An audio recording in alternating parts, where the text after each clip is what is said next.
Last time, we worked on element 7 and element 8 for the convert button and the output text area. This time, in the element 7's command, which points to convert, therefore we need to add stuff to the convert function. Remember, we passed it last time on command for the text area, element 8. Let me control F5 to open the app. Here you see element 8. When I click convert text, we expect to delete everything here.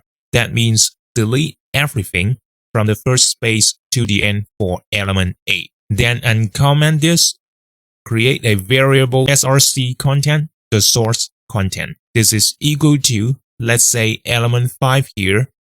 This area, we get everything from the first space to the end. So you see element 5.get here. In other words, clear element 8 and get text from element 5. Let me uncomment this one, the F pattern. Just go back. The F pattern is this one from element 3. Remember, it changes either when English or traditional Chinese is selected and it returns like this. So you see element 3.get to assign whatever text here to be the pattern. This is used in splitting text into single lines. Alright, pattern's done, and uncomment this one. Here we have the result where we use RE, which is regular expression. Oops. Indeed, when you scroll up, you see that RE regular expression is already imported. So in the convert function, you see RE.sub. There are 3 parameters. Previously, I shot a video that explains how to convert paragraph to line scripts. Feel free to watch it. Just apply what we learned. We use the F pattern to grab the text, load it inside this regular expression as a pattern named F pattern. Then inside the text from element 5, this one, whatever you type is captured in this src content. So you see element 5.get everything here and browse through the whole passage and replace the punctuation by this wrap. But what's that wrap? It's defined under the variables section. It's there by default. It's equal to /n. That means replace by new line. In other words, for element 5 whatever paragraph, comma, whatever 1, 2, 3.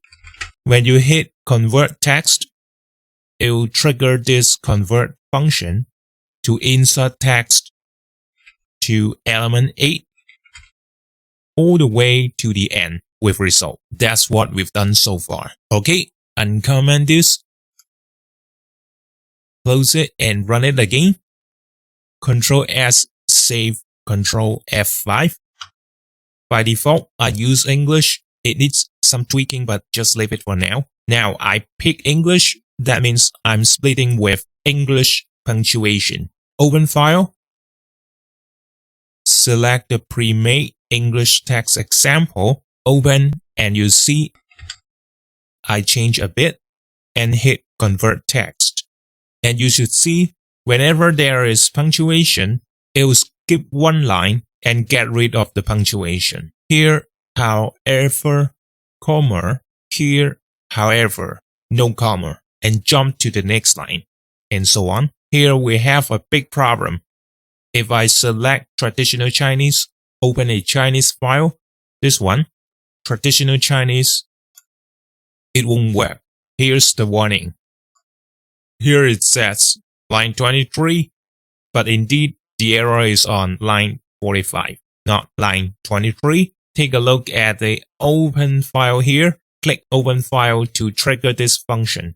Open file here. When I read text, I read the source file, right? But I didn't specify in the read text the encoding. Here I put UTF-8. Simply add this code content here. Get rid of this because I have to rerun. Control S, save, Control F5 to run. Now, open a traditional Chinese file. okay, can read Chinese. When I select language, pick traditional Chinese, then convert text. This is the first sentence followed by an empty line. Here we have two empty space, so this is the second sentence followed by nothing. And jump to the next sentence. It doesn't matter if you see double empty lines because it will be fixed when you load it to a subtitle program. It's not done yet because I have to save whatever text as a text file that's handled in Element 9. Let's talk about it in the next video.